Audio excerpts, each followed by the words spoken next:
Hello, and welcome to the Regen Racing Podcast. Back again for another episode. I'm Deano. And I'm Nath. Welcome, Nath. Thanks for having me, Dean. Brilliant. I guess we should probably, crack on. There's plenty of news this time to talk about. Plenty of news. Lots has been happening in the last couple of weeks. So, Formula E news, apps Berlin clean sweep, calendar release for the EPCS, and more. Yes. So at the time of recording this, just a few days after the Berlin race, so that's still hot off the press. What an outstanding race, Dean. It was 3 cars wide. It was actually it was a pretty clean race. There were no safety cars. No retirements. Was there any yellow flags at all? I don't think so. There were a few shunts and a few wheels touching, but no, it was a clean race from everyone. So yeah, but still plenty of drama. Oh yes. All right. We'll definitely get into that. But before we do, I was listening to the last podcast, and I've got a question for you. What's that, Dean? Are we Mitch Evans fanboys? I had a listen, and we just can't be quiet about him. So I mean, I don't think so. But what do you reckon? I wouldn't call myself a fanboy, but I can hear what you're saying there, and yeah, I'm definitely cheering pretty hard for Mitch Evans, and really enjoying watching him race at the moment. So yeah, if that's what a fanboy is, then I'm in. All right, we'll move on. Right, season 5, HWA are added to the grid, so they're going to be a Venturi customer. Yeah, so they're going to be working in quite closely with the kind of working into Mercedes coming into season 6, aren't they?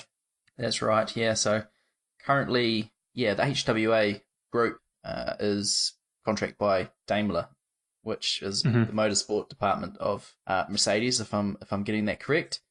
Yep. So yes, this definitely is the precursor to Mercedes' season 6 entrance. So that will see HWA using the Venturi powertrains? Yep, correct. That's the one. What other news have we got from this week? Felipe Massa heading to Formula E with Venturi. So Venturi, a lot of news coming out of them. Venturi. Yeah, big news. So just refresh our listeners. Who's driving for Venturi currently this season? So currently we've got Mauro Engel and Eduardo Mortara.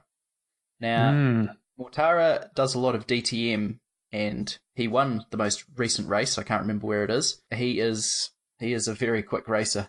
I think it was Tom Dillman who came in Berlin. Yeah. So he did a really good job too. So Venturi, they have those two at the moment. Felipe Massa going to take one of their seats. I think both Mauro Engel and Eduardo Mortara are Mercedes drivers. So one of them, I think, will move over to Mercedes is what's going to happen. Yeah. Okay. So currently Mauro Engel and Eduardo Mortara sitting at 11th and 12th on the podium. Right. So not been a hugely well-performing season for Venturi so far, but yeah, it'll be exciting to see with their working in with Mercedes and seeing what's happening there next season. It's definitely one to keep your eyes on. It is. It's going to be exciting to see Mercedes EQ come in season 6. Felipe Massa, he's got a 3-year deal as well, so we will see him quite a bit over the next wee while. So do you anticipate, Dean, that he's going to be racing every race, or do you think he's just going to be coming in and out a bit at the start and poking his nose in? I think he's there for good. I think he's going to do every race over the season. I don't think this is a in and out off doing different things. I think this is going to be his sole focus over the next wee while. So yeah, it could see him doing every Formula E race.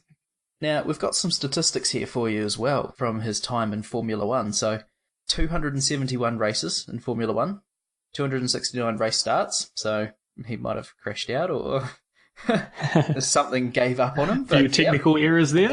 Yeah, possibly.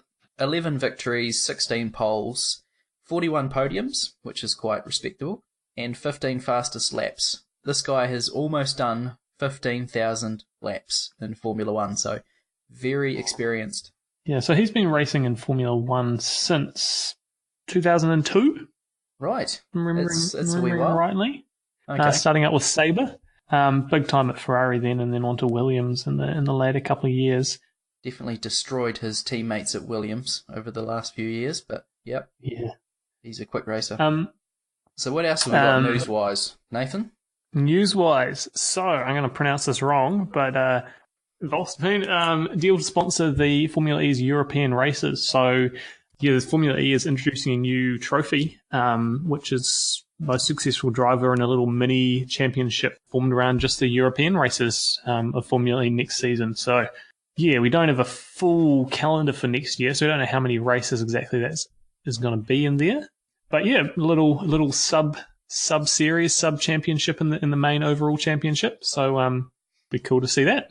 For those of you who don't know, I suspect that's most of us. Voestalpine, they're an Austrian-based supplier of, what am I reading here, electro-galvanized steel strip, which is used in electric motors. So very minute technical kind of input into the electric car and electric racing ecosphere. Yeah, I think these steel strips can get quite big, so I think it's for Right. forming tanks and stuff. So it's got ideal forming behavior. So take that as you will. It sounds like you're ready to get straight off their website there, Dean. Yeah, I probably am. Yeah. So yeah, at the end of these European races in that leg of the championship, the driver with the most points will be presented with the new trophy. So initially, this is running for 2 years. What do you think about this, Nath? I don't really know what to think. Like it's cool to see more things getting involved in Formula E, more companies, more sponsorship, etc. That's always good to see. It's good to see the sport growing. But on the other hand, you could take it as it kind of detracts a little from the main Formula E thing. Kind of adds another trapeze onto the circus. Might be someone's got that opinion, but yeah, I'm just interested to see how it turns out, really. Yeah, well, there's an initial period of 2 years, so it might change after that, or yeah, I guess they're still trying to get new things in and on board with the new car in 18-19 calendar, so we'll see. Yeah, so it's definitely going to be a very different race weekend next season, isn't it? With the new production car series beforehand, or the Jaguar I-Pace series beforehand. It is. So yeah, tell us about that one. We talked about this a little last episode, but Jaguar's I-Pace, which is their kind of production electric car on the road, very sporty, very aggressive looking car. Announced a race spec version of that, the E Trophy. It's going to be kind of a support series for Formula E races next season. So yeah, they'll be racing before the Formula E main race over the weekend, and have another little sub series really going on. Brilliant. We saw that Alejandro Agag would be on track for the first time with the new I-Pace. So looking forward to getting that video and possibly try and get something in the show notes or next episode. So that's exciting. Also, we did see the new Gen 2 car as well. New Gen 2 car. Oh, mate, Nico Rosberg racing around the circuit looking like Batman in that thing. He was pushing. Oh, yes. And if you haven't seen the new Gen 2 car, I really strongly encourage you to go and look at it. It's there's a video online of Nico Rosberg doing a couple of laps in the new Gen 2 car, the first time it's been seen going around a track by the public, and it's definitely a different looking beast from this season, but it's going to be very exciting to see a couple of dozen of those cars lining up on the start line and getting around the first couple of corners. It's going to be good. And he almost binned it a couple of times. He was going for it. Oh yeah. He wasn't holding back. Yeah, I guess he hasn't been in a single seater since Abu Dhabi Formula One, so I guess he probably would have been a bit rusty, and wouldn't that be a story if he crashed the new Gen 2 car? There would have been some very, very nervous bigwigs bigwigs isn't the word. Would have been some very nervous high up people in Formula E, I imagine. Yeah, during some of those turns going into there. The investors and Alejandro. Yeah. all the founders would have been biting their fingernails to make sure he got through. Yeah. But no, really exciting to see. Really exciting to see that. We've seen a lot of, first of all, a lot of speculation, and then that kind of forming up around the Gen 2 car and seeing some first kind of renderings of that coming out. But really exciting to see the new Gen 2 car. And so obviously the lots of bodywork changes and everything else, but a few safety changes on the Gen 2 car as well, Dean? Yes, so they've finally got the halo, which can be seen in Formula One and other open wheel series as well. Definitely worth having. It'll stop wheels flying off and being hit, and it's just a lot of head protection. Just an initiative from the FIA just to the driver if there was something like that to happen, bits of debris. Yep. So a good initiative. A lot of people don't like the look of it, but I think that the Gen 2 car incorporates it quite nicely. Yeah, it's definitely a very futuristic looking car, and it's a completely new body from the existing cars, new style of body really. So I think personally for me it looks a lot more natural to this car than when you compare it to, say, a Formula One car, where we're all very familiar with that car, and although it changes every season, it's still a very it's instantly recognizable, and it certainly looks like a bit of an ugly tacked on addition on the Formula One car. Yeah, that's a good way to put it. Natural. Yeah. So also season 5 Formula E, new circuits. Yes. Yep. The calendar hasn't been sorted as yet, but there has been a major release, press release that Riyadh, Saudi Arabian capital, scheduled to host the opening round for 10 years.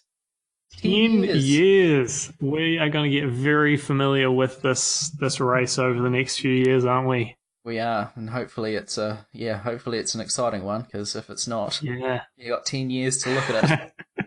You got 10 years to get the first race. I'm really looking forward to this race, not just because it's the first race of next season, but we've got new cars, we've got a new track, we've got a new city, a new environment. I imagine Saudi Arabia that time of year is going to be pretty hot, so it's going to be a real good test of these new cars. Yeah, he said it perfectly. Couldn't have put it any better, really. It's going to be exciting. It's going to be competitive due to the nature of a new track and a new region, new drivers. So really looking forward to that one. The other thing which I've picked up on, which I'm not sure when it was announced, but Monaco E-Prix next season. Oh, right. Okay. Racing this is new news. Is new to you? Yeah. Racing on the classic Circuit de Monaco. Oh, wow. Now, I'm not sure if I mentioned this last podcast or if this was in one of our earlier discussions, Dean, but I remember talking to you and saying, when we were talking about what are our hopes for Formula E and where do we hope to see it coming to, and one of my hopes and dreams was that we would see Formula E racing around Monaco, because it's always been a really passionate or a really favourite track of mine, and so it's happening next season. Brilliant. Well, guess where the Formula One is this weekend? Monaco. It is. It is in Monaco. What time's it on? Probably too early for us. But yeah, it is really a nice circuit. Around the swimming pool area is quite cool, and there's some really tight bits of the track that you wouldn't really want to go too wide. So and with a lot of vertical difference as well. Coming around some of those corners, some of those first series of corners. Once you get down to the lower level, there's a lot of drop around some of those corners. So something we haven't really seen a lot of in Formula E yet is that climbing and descending. Yeah, so there is quite a bit of elevation. It's a bit of a hilly track. So yeah, I think it could be really, really cool. I mean, really cool. Who doesn't want to go to Monaco to watch Formula E? I know. That on the calendar, I know it's the crown jewel or something like that on the Formula One calendar, and it's always something that happens. So I think perfect way to start off the new car and the new season. Yes. So the only other race which has been confirmed is Sao Paulo in Brazil. Right. So we'll have to wait and see what else is coming up for next season in the next few episodes. Absolutely. Well, Lucas Di Grassi will like that. Home So race. talking about Lucas Di Grassi and home races, what a segue, Dean. Berlin. Tempelhof Airport. Perfect race from Daniel Abt. He was on it the whole weekend. It was just a masterclass. And what a perfect result, not just for him, but for the Audi App-Shapler team as well. In front of the home crowd, the cameras kept on panning back to that group in the stands who were all waving in their matching t-shirts and wavy sticks every time they came around, and they seemed to be loving it. And just a masterclass from start to finish, really. I can't blame them for loving it, really. Abt, clean sweep, pole, win, fastest lap, and I think he led every lap as well. So pole position, fastest lap, and finishing first. You couldn't score more points if you tried.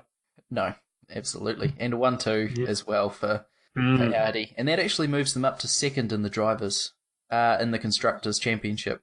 So overtaking Virgin and also Jaguar at the same time. Wow. Yeah, so 3 races left. We talked a little about this last time, but Chichita is still looking strong in first place, but Audi certainly after that last race, they're coming sprinting to the finish line with a vengeance. They are. They've had the fastest car all year, and Jev said it in this post-race interview that the Audis were unstoppable. So yeah, he was happy with third place, and that moves him closer to the championship. Yeah. So in that last race in Berlin, what really surprised me was the difference between the two Audi cars, Audi cars and drivers. Daniel Abt just every lap was just consistently lapping faster and faster, and pulling away. He coming into the transition halfway, swapping cars, he had a 4.5 second lead, which he lost that in the pits due to some unfortunate timing entries on other people and having to wait for them. But he came out with only a half second lead out of the pits and then just built that back up and up every lap. Yeah, it's an exciting time, the pits, but you really can get a little bit screwed if other cars are going past and you can't get out. I think there was Mitch Evans got held up by Nelson Piquet as well. And, that ruined him, but well, that's going away for next season, so I'm sure there'll be plenty of drivers that, especially the larger drivers, don't want to give up time. They don't have to, so So with the pits, can you explain how the pit ordering works? How they're ordered down the pit lane? Yeah, so they're ordered in championship from last year. So from first place in constructors to last. So if you won last year, you'd be right at the end. Right at the end, so you have to drive all the way through pit lane past everyone else's pits before you turn into yours. Yeah, I think that's how it works, yeah. And so there must be some actual advantage to this then, or is it just an arbitrary kind of, a nice way to order people? Is there actually a technical and sporting advantage to your order down the pit lane? I wouldn't have thought so, because if you're first on the pit entry, then you're still waiting for cars to go past. So it may, depending where they are in the race as to how good it is, if you're last, then you better hope you have a fast pit stop, or else you'll be waiting a long time for all the other ones to go past. I suppose thinking about it now, you're balancing whether you're getting in nice and early, or you're balancing whether you're... And it also might play into whether you stop a lap early or you conserve energy just to make sure that you have the extra lap up your sleeve. You don't run out of energy halfway through the pit lane. Yeah, that too. I'm not sure if that's ever happened, but I'm not sure how hard limits, if it's a down to 1% is the actual 1% left in the car, or that's just the 1% you're allowed to use. There's certainly been a few close calls there. I think it's the 1% you're allowed to use, because obviously after the race the cars are still going around, so they must have a little bit extra to get them to the podium after the carrying on and waving and fist pumping and doing snakies around and I'm sure they have that extra bit just to as a bit of a safeguard as well. They don't want them stopping. Yeah. So after this last race in Berlin, what are the drivers' standings looking like? Okay, standings. Drivers' standings. We have Jean-Eric Verne still ahead, 162 points. Sam Bird, 122. Felix Rosenquist, 86. Daniel Abt now with 85. He really could have been in the title hunt with if he was allowed to keep that in first victory in Hong Kong and wasn't disqualified. That's that's ruled him out. Sebastian Buemi with 82, Degrassi 76, Evans 51, PK 45, Turvey 44, Lotterer 43 is your top 10. So we'll leave it there. Jev still looking strong coming into the last 3 races. He is. So he's 40-point lead. So he can clinch it basically with a win. I think it was 19 points he needs now, and he's got it. Team standings: Techeetah 205, Audi Sport Abt Schaeffler 161, DS Virgin 139, Mahindra 108, Panasonic Jaguar 96, Renault E-Dams with 89, Venturi in 7th 56, Neo 45 and 8th, Dragon Racing with 26, and Andretti with 20. So the midfield's pretty tight. I mean, you've got Mahindra, Jaguar, Renault, pretty close to each other. So points all to play for. Nothing's confirmed yet, apart from maybe Jev's just looking a little too strong to overtake at this stage. But you never know. We'll wait and see. Yeah, possibly. Hopefully, I would like to see Jev finish it off. He's been so consistent. Yeah. He hasn't finished. I think he's finished 5th or better in every race. Wow. That's pretty consistent driving. Yeah, it's either 5th or 6th. So, points finishes in every race, that's incredible. Yeah. So, moving on from Formula E then, got a bit more news about the electric production car series. So that's the new, as of next season, all Tesla series. We have a 10-race calendar confirmed.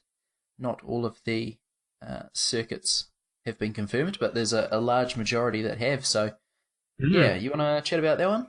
Yeah. So there's quite a few circuits in there. Where we're looking pre-race in Circuit Pau Arnaud's, France. I won't go through all of these point by point. I'll just pull out a few. Nürburgring, Germany. Not the Nürburgring Ring, just the Nürburgring circuit. Got a little excited there for a second, but Silverstone in the UK. It is the Nürburgring. It is the Nürburgring. Is it? Yeah, race 6, Nürburgring. So the full ring? I hope so. That's awesome. That would it would be unconventional, but it would be something. It would be awesome to see. It would. That would be. Yeah, I'd love it. I'd try and make my way there next year if it was. You've got me excited there, Dean. Yeah. All right. So the season opener on November the 3rd is in Spain, and the European rounds of the championship will also visit Paul Ricard, Nürburgring, TT Circuit Assen in the Netherlands, Silverstone. Oh, Silverstone is iconic as well. So yeah, looking forward to that one. And also. I'm gonna botch this badly. Algarve, Portimao Circuit, Portugal. So there's going to be other ones that come through as well. Yeah, so we're still, as of the date of this, there's two, potentially 3, or race 4 and 5 and race 9 haven't been announced for the circuit yet. So but it's looking at this stage like it's all, it's currently all Europe based, isn't it? Yes, it does, unfortunately. I'd like to see different rounds there, but yeah. So race 4 and 5 double header and race 9 to be confirmed. So we're looking forward to that one. I think perceivably, your first season in a new series, you got a lot of good circuits in Europe, and so I can see it would make sense from a getting started point of view. You've got everything in the same continent. It's all nicely drivable to get between all of these circuits. So from a practical standpoint, I can see why they're doing it, and I think it's a first start, and we're excited to see where it goes. They're trying to get teams from all over the world as well. So I'm sure coming into the next season 2, season 3, hopefully we'll see a bit more variance in there as it gains traction. So is there any of the calendar you're particularly looking forward to, Nath? Any of the calendar in terms of tracks? The for the electric production car series itself? Yes. Yep. I'm not too familiar with a few of these circuits in here, so I'm excited to see those. But Nürburgring, fingers crossed if it's the ring. Really excited to see that, and as well Silverstone, just to see a really classic track that is instantly recognisable and just a really good track. So yeah, that's what I'm looking forward to seeing. Yep, I'm absolutely the same. Silverstone, and it's just so iconic, and Nürburgring also. So, yeah. Where would you like to see the EPCS come to? I've got one teed up, but just want to hear your thoughts. I'm excited to see the Teslas racing around. It's a great looking car and a very very iconic car in many ways. But it would be nice to see more teams and more different producers, different constructors coming in next season and have it as a real mix of all of these different manufacturers making electric cars. That's where I would like to see it going. Yeah, I'd mirror that. I think it needs. I would love to see Ford. I'd love to see Holden. No, I'm just biased. Yeah, I'd love Ford, to see Holden, and Teslas. What a race! Yeah, I think Nissan as well. Yeah, Mercedes possibly, but I'd like to see track-wise Japan, Suzuka. Oh, I love the elevation change. I love the different sectors. So you've got hairpin turns, you've got spoon curves, you've got S corners and chicanes. It's got everything. So in one track you've got a real test. It's going to be exciting if it comes to something like that, and if there is a Asian series, that would be cool too. I imagine, as we've got more teams coming into there, that will inevitably get some of those Japanese teams in there. Your Nissan, so even maybe a Honda or others. So yeah, that would be. I'm sure that will have a bit of a pull to pull it over east ways. Yeah, they may just stick with the Teslas, but yeah, you never know what it can evolve into. So you never know. Look, I'm looking forward to seeing the Teslas go around the track, regardless. Oh, absolutely. It'll be exciting watching. Brilliant. So I think that'll do for this episode. So thank you all for listening. We're now on Stitcher, TuneIn Radio, YouTube, Apple Podcasts. So I've been busy putting it out on the airwaves everywhere. Right. How are we on YouTube as well? How does that work? Yeah, we're on YouTube as well. So, so just as a video. Yeah, just as the logo is a video. So you can subscribe on there. And keep up to date that way if that's, how you get your media. Yeah. But yeah, please rate and review us on iTunes so we can get further up the charts and in more people's ears. And you can also just check us out on your podcast catcher of choice, Pocket Cast, Beyond Pod, Overcast. So all of those, we're on those. And we appreciate all feedback. Wonderful. If you've got any ideas, any opinions you want to share, you want to share your voice, we'd love to hear from you. Get in touch with us. You can flick us an email at hello@regenracingpodcast.com or drop us a line on any of our other social platforms. All right. Thanks for that, Nath. We'll talk to you again. Yeah, we should have some brilliant racing in Zurich next time for Formula E, and hopefully some more news on the EPCS. Excellent. Thanks for having me, Dean. Look forward to catching up with you next time.